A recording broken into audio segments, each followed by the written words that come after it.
What filter did you use? That's way over edited. Fake. We've seen the comments, right? I certainly see them on pictures that I take.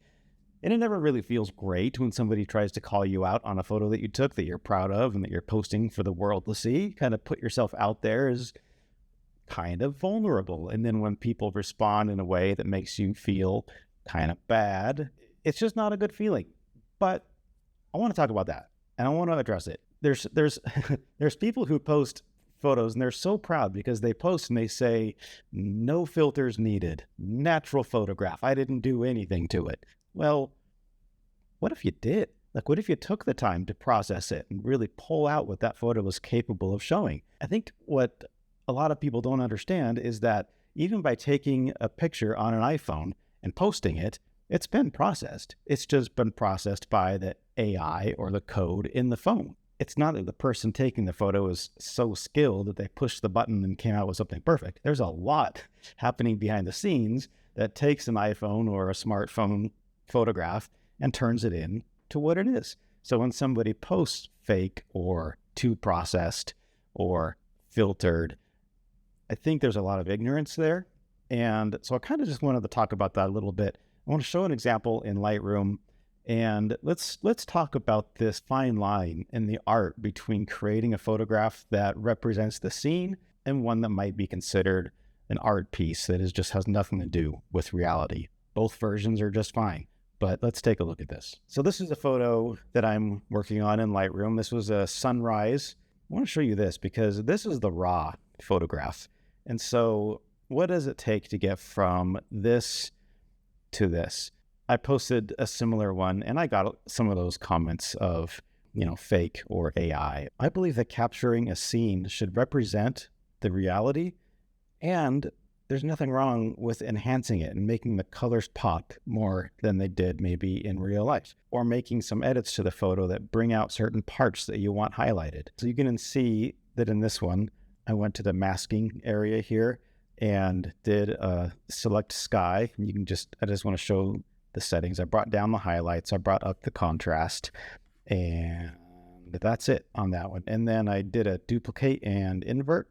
So in your 3 lines here, duplicate and invert mask, and that created this inverted mask with everything else. And down here, you can see that I pulled up those shadows quite a bit. You do want to be careful because pulling up shadows like that can expose noise in the photo. But in this case, I think it worked out okay. And then the other thing to check in this photo is white balance. So I'm going to click this little eyedropper here and just go click on a part of the photograph that represents white. And this little wall right here, I think does. So if I click that, you can see that it pulls up the temperature quite a bit.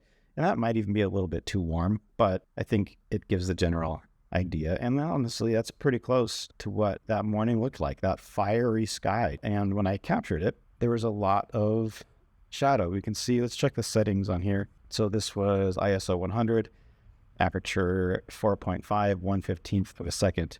And so posting a photo like this, people are bound to call it out and say, yeah, it's over processed, it's too filtered. But all digital photographs are processed. Some are done by a machine, and I prefer mine to be done by me, by a person. But the sky is real. There's no sky replacement happening. If you do want to replace skies, check out this video because there are ways that make it really obvious that you've replaced a sky. If you want to do it, make sure you do it right. So check that video out. But in this case, this is how the sky was. This is how it looked. There's nothing added or subtracted from the scene. So I classify this as a photograph that has been processed. I mean, think about it. Like in the old days of photography, by which I mean like anything earlier than the late 1990s, photographers used film. And film has to be processed and developed before it can be shown. Same with digital photography. The files that come from a digital sensor have to be processed before they can be seen.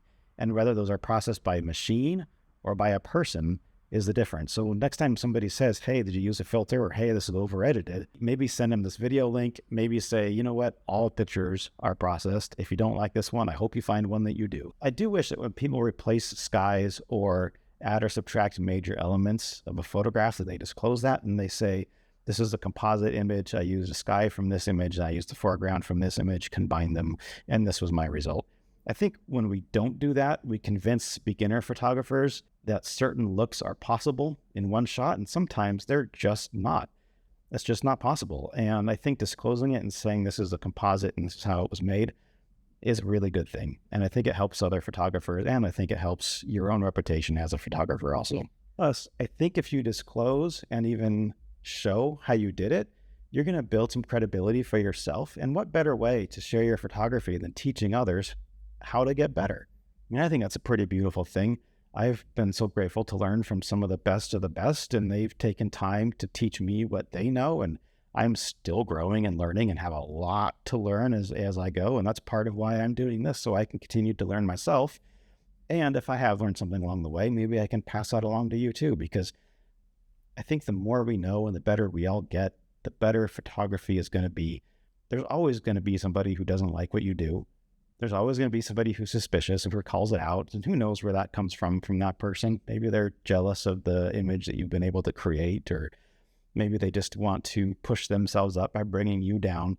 That stuff happens. And so letting it roll off your back is incredibly important. It's difficult, but it's incredibly important also. So my best advice is post the best work that you can. Post what you're proud of. How do you respond when somebody posts a negative comment on one of your photographs? I think some of the best advice I've heard in responding to negative comments, there's two. One of them is to not respond at all. I think silence is oftentimes the very best response. And the other one is to say something to the effect of, I will always take advice from people who have sold more than me, who have accomplished more than me, and who are better than me. And if you meet any of those three categories, I am happy to take your advice. I don't know. What do you think? Where do you land on this whole topic about filters and overprocessing and underprocessing and composite? Where are you? Let me know in the comments, and I'd love to have this conversation with you.